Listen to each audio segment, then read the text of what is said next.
there is a missing piece. That missing piece is a wide receiver. Before the Deontay Johnson trade, did you think that they did enough?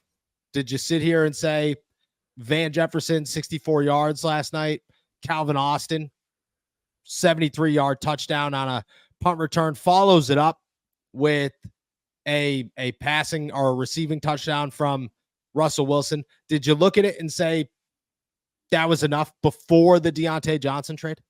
Even before, I didn't think it was enough. I thought it was nice to see, and we've seen it on a couple of occasions, right? We saw it with Calvin Austin in week 3 against the Chargers, but we also saw a couple of miscues that, you get a better wide receiver. A lot of those miscues get fixed, right? In the red zone, you have to go to George Pickens because he is your big red zone target when it comes to wide receivers. You add a second wide receiver, you add options. You don't have to always go to George Pickens. And again, not that George did anything wrong. I mean, I agree. I think that touchdown sort of counted whenever he toe tapped 5 or 6 times with the left foot and the right foot just decided to elevate and levitate like the ghost in your house. But at the same time, we keep talking smack on this thing. It's going to show up. But at the same time, there were some other instances where you're like, well, if you get another receiver, is Scotty Miller on the field for that go ball that goes between his arms? If you get another wide receiver, is that Van Jefferson that is running past the wide open spot in the end zone on that opening drive where we wouldn't have even had to get to that George Pickens face mask call on Broderick Jones? These are the little instances that I think adding a wide receiver and a bona fide wide receiver help the Steelers and get them to polish up to be one of those Super Bowl contenders and not just a team that, well, they need the sum of their parts to be greater than the individual performers. I don't disagree. I think you could have got it done. I think you could have developed that chemistry of Van Jefferson and Scotty Miller and made Calvin Austin more of this offense. And you could have found yourself in a spot by the end of the season where everything is clicking and Russell Wilson teaches Van Jefferson to sit in those holes and teaches Scotty Miller how to get more open in situations where, I mean, I don't even know if you could be more open. You just drop the football. It can work with George. I mean, chances are George Pickens gets that foot in 9 times out of 10. That's, people will say whatever they want. I'm not blaming George for that one. I hear 2 things hit. That's it. I did it. I did good. You got 2 people on it. That was a ridiculous catch. Most people aren't catching that football to begin with. You literally caught it while being hit by 2 guys over somebody in the back of the end zone. I think you could have taught everybody that. Then Deontay Johnson goes to the Baltimore Ravens this afternoon. I almost said this morning for, first off, a wild trade. I mean, wild trade. You traded Deontay Johnson in a 6th round pick to the Ravens for a 5th round pick. You essentially, worst case scenario, moved up 10 spots at the bottom of the 5th round. That's all you did. Because the Ravens aren't going to finish in the bottom 10 of the NFL. They're going to the playoffs. You're looking at pick 22, 23. They win the Super Bowl. You moved up 1 spot for Deontay Johnson. The Carolina Panthers are dumpster fire right now. And I think of David Tepper every time I drive by his building in the South Side. Every single time, or in Oakland, every single time I drive by it every day to come home from work. And every single time I drive by it, I just look at it and go, you are literally running a franchise and you are not doing well. And it's bad. It's bad. That is the worst trade I've seen all season long. That was atrocious. And everybody can say whatever they want about Deontay Johnson. He's not a superstar. He's a locker room cancer. I don't care. He's a good wide receiver. He's a really good wide receiver. And he just made the Baltimore Ravens much better. Much better. And if they can control, because the one thing about Deontay Johnson is that, he was a cancer in a room that was filled with cancers, in a locker room that had no leadership, no coaching, that had nothing to lean on. He was viewed as the leader of an offense. That's not his role. He shouldn't be viewed that way. He was a guy, and he always had accountability. Baltimore doesn't have that drama. The Steelers have that drama. They had that drama. They don't have it this year. They had it last year. So I don't know if I blame Deontay for all that. I think Deontay, in the right situation, makes a team significantly better, and I think that's what he's going to do in Baltimore. I think it adds a ton of pressure to the Pittsburgh Steelers. I look at this right now and say, DeAndre Hopkins to the Kansas City Chiefs, whatever. They could look past it, and they could ignore it. Amari Cooper to the Buffalo, to the Buffalo Bills, whatever. They could look past it. You could go the offseason, Stephon Diggs to the Houston Texans. You could look past it. No big deal. Deontay Johnson to your AFC North rival that you own a 1-game lead over and still have to play twice in the back half of the season. That's pressure. They just added a ton of pressure to the Pittsburgh Steelers, and the Steelers know how good Deontay is. They paid him because they know how good Deontay is. They traded him because they wanted to get rid of all the nonsense. That's why they traded him. They didn't trade him because he's a bad wide receiver. They know how good he is. I think right now, where we currently stand, the market has to be the hottest. The sense of urgency has to be the most for the Pittsburgh Steelers to go make a wide receiver move, because just like you said, Van Jefferson misses a wide open touchdown last night. Scotty Miller lets a ball go right through his hands. Calvin Austin is emerging and looks great, but he'd look way better if you had somebody else. And George Pickens is a monster, but you want another George Pickens, or at least something close to George Pickens. I mean, the way I see it right now is the Ravens are the first team to make a move that everybody wants to talk. DeAndre Hopkins goes to the Chiefs. The Steelers have to respond. Omar Khan doesn't care about that. Deontay goes to the Ravens. Omar Khan's got his eyes on that.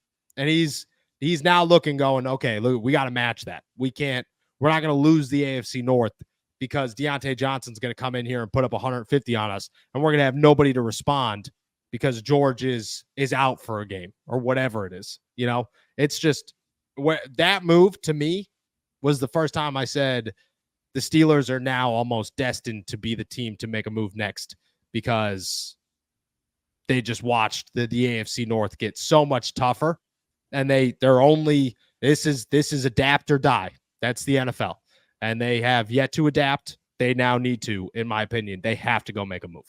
Rocket Money is a personal finance app that helps you find and cancel your unwanted subscriptions, monitors your spending, and helps lower your bills so you can grow your savings. See all of your subscriptions in one place and know exactly where your money is going. And for any that you don't want anymore, Rocket Money can help you cancel them with just a few taps. Rocket Money's dashboard gives you a clear view of your expenses across all accounts, easily creates a personalized budget with custom categories to help keep your spending on track, and sees your monthly spending trends in each category to know exactly where your money is going. Get alerts if your bills increase in price, there's unusual spending activity, or if you're close to going over your budget. And the new goals feature automatically saves money for you without you even having to think about it. Whether your goal is to pay off your credit card debt, put away money for a house, or just build your savings, Rocket Money makes it easy. Rocket Money will even try to negotiate lower bills for you, sometimes up to 20%. They automatically scan your bills to find opportunities to save. Then you can ask them to negotiate for you. They'll deal with customer service. Rocket Money has over 5 million users and has saved a total of $500 million in canceled subscriptions.